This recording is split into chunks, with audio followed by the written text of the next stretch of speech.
Rain, thick and torrential, turns a tropical paradise into a prison of mud and darkness. For one man, Dennis Nedry, a desperate escape with a fortune in stolen dinosaur embryos, has stalled in the heart of the storm. It's in this moment of vulnerability that he meets one of Jurassic Park's smaller inhabitants. It's curious, almost playful, but what cinematic alchemy, what blend of biology and terror, transforms this seemingly harmless dinosaur into one of the most unforgettable monsters in film history. Now, let's roll the film, open the fossil record, and begin our investigation. The scene is a masterclass in atmospheric tension, a perfect microcosm of Jurassic Park's core theme, the violent collision of human arrogance and natural power. The mise-en-scène is pure primordial chaos. The jungle encroaches, the technology has failed, and Nedry is utterly alone. The sound design is crucial. The gentle, almost song-like coos of the approaching animal create a profound sense of cognitive dissonance. It is a disarmingly gentle sound in a deeply threatening environment. Director Steven Spielberg masterfully weaponizes audience expectation. We are conditioned to see size as the primary indicator of threat, and this creature, standing no taller than a large dog, seems to be a momentary, almost beautiful respite from the park's larger terrors. The creature's design is a deliberate study in escalating menace. Its movements are initially inquisitive, with the now famous bird-like head tilts suggesting an intelligence that is analyzing, not merely reacting. Nedry, in his hubris, misinterprets this intelligence as harmlessness, treating the animal like a stray he can shoo away. This is the fulcrum upon which the scene pivots. The shift is signaled first by sound. The pleasant cooing gives way to a guttural, unnerving rattle, and then by a visual that is pure biological fantasy.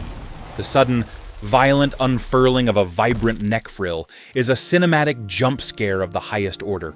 It's a brilliant piece of speculative design, borrowing from the defensive display of the modern frill-necked lizard, but amplified into something monstrous and alien. The rattling sound, akin to a rattlesnake's warning, completes the terrifying biological portrait. This is no longer a simple animal, it's a living weapon system, and its targeting sequence has just been initiated. The second stage of this weapon system is even more horrific, the spitting of a black, viscous venom. The narrative function of this attack is diabolical. It isn't a quick, merciful kill. It is a blinding, disorienting agent that incapacitates its victim, transforming the hunter-prey dynamic into a cruel game of cat and mouse. Nedry's panic is palpable as he stumbles back to the illusion of safety in his vehicle. But the final act of this cinematic nightmare plays out in the claustrophobic confines of the Jeep. The camera remains outside, a helpless observer. We are spared the explicit gore, but the sound design, the frantic shrieks of the animal, the muffled screams of its victim, the violent rocking of the vehicle forces our own imaginations to conjure an image far more terrifying than anything that could have been shown on screen. This is the indelible image of Dilophosaurus, imprinted upon the collective cultural consciousness. A diminutive, frilled, venom-spitting assassin. It is a triumph of creature design and narrative horror. And when we place this cinematic titan against the fossil record, we find it is almost entirely a work of fiction. When we travel from the cinema screen to the sun-scorched rock layers of the Kayenta Formation in Arizona, where the first remains of Dilophosaurus weatherilli were discovered, the cinematic creature evaporates. We find no evidence for that iconic neck frill, a structure of that size and complexity, one that could be deployed with such speed, would require significant skeletal support, specialized vertebrae, groves, or attachment points for the cartilage and bone that would form its foundation. Yet, in all the known specimens, the neck vertebrae are utterly unremarkable in this regard. The frill is an anatomical phantom. Similarly, the venom-spitting apparatus finds no purchase in the hard evidence of the skull. In venomous reptiles, we can often find telltale signs, hollow fangs, grooved teeth, or specific cavities in the maxilla that would house a venom gland. The skull of Dilophosaurus shows none of these adaptations. Its teeth are long, blade-like, and built for slashing and gripping flesh, the tools of a direct, physical predator not a long-range biochemical combatant. The cinematic monster was a brilliant illusion, a narrative necessity born from a storytelling decision to create a distinct, mid-sized threat. But in creating this perfect cinematic nightmare, the film inadvertently buried the identity of a far larger, more powerful, and arguably more fascinating animal, a creature that paleontologists themselves were only just beginning to understand. To understand why the cinematic Dilophosaurus became so divorced from its fossil counterpart, we must step back from the silver screen and into the world of paleontological discovery. The story begins not with a roar, but with the quiet scrape of a brush against stone. The animal that cinema turned into a household name was, for much of the 20th century, a scientific enigma, a fossil ghost haunting the archives of paleontology, its true form obscured by the shrouds of deep time. The ghost story begins in 1942, when paleontologist Sam Wells unearthed the first specimen from the Kayenta Formation of Arizona. The skeleton was incomplete, and many of its bones were crushed, flattened, and distorted by 183 million years of geological pressure.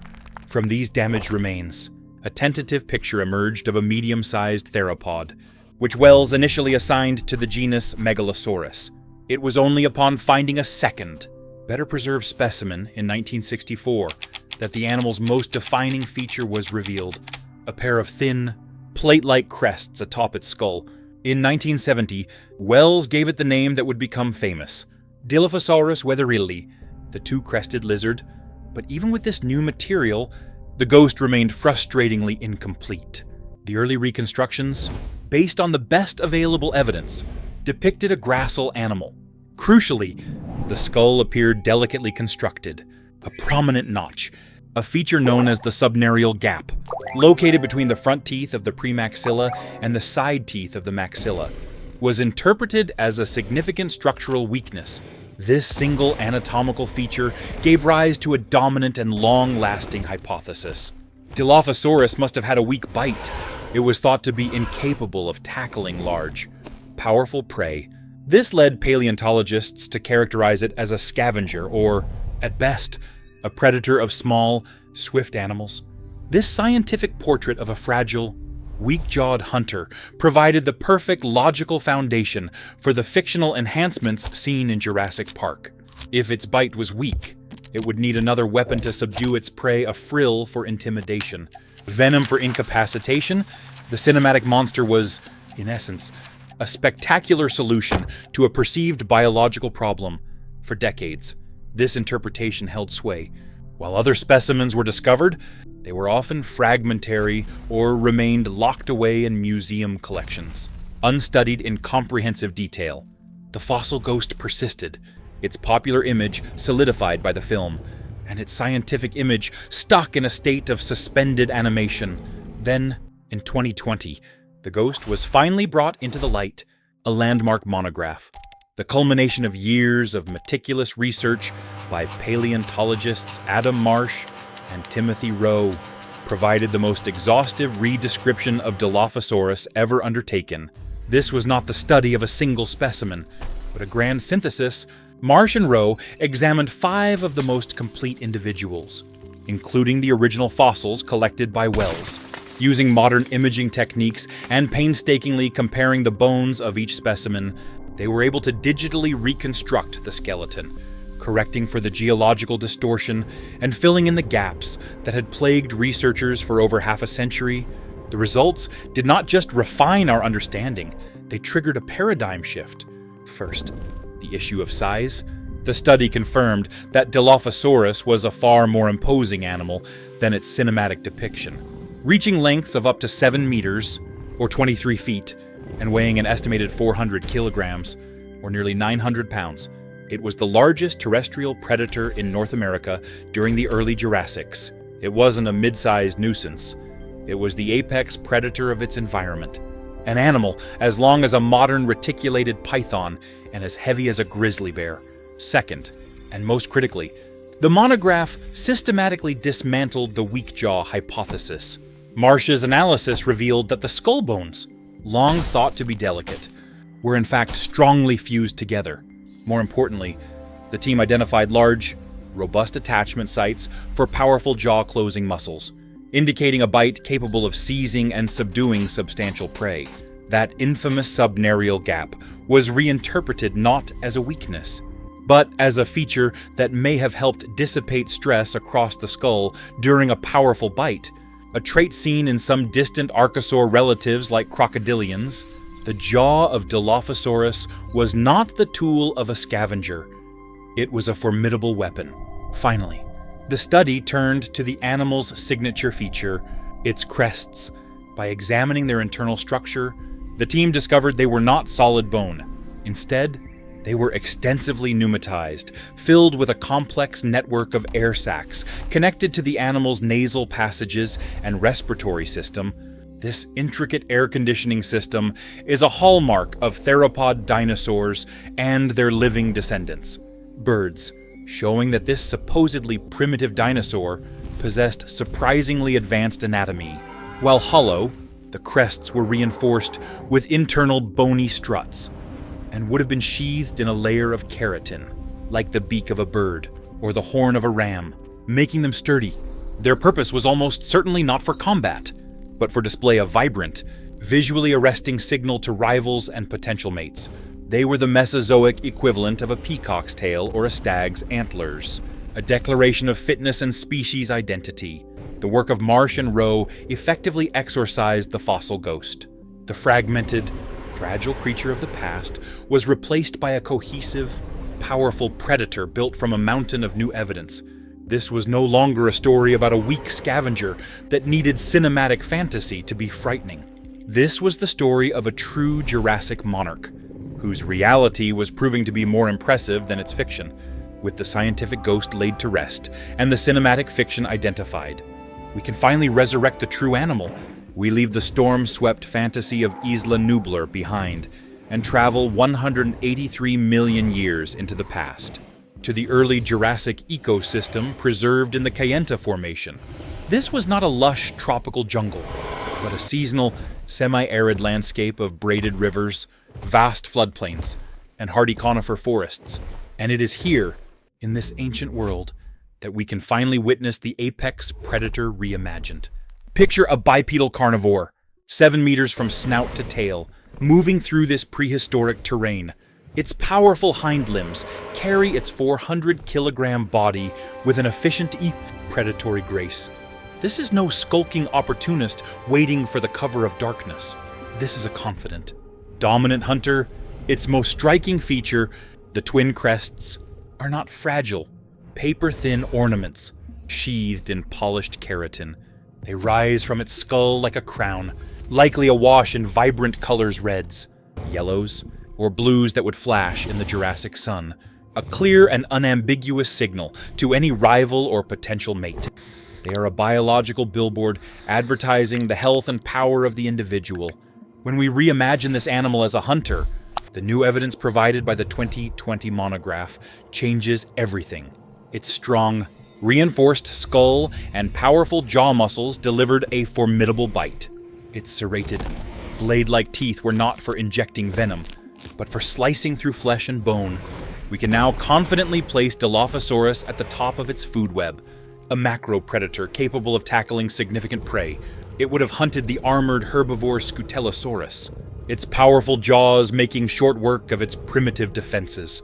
It would have been more than a match for the young of the long-necked Ceratosaurus, using its size and strength to overpower them.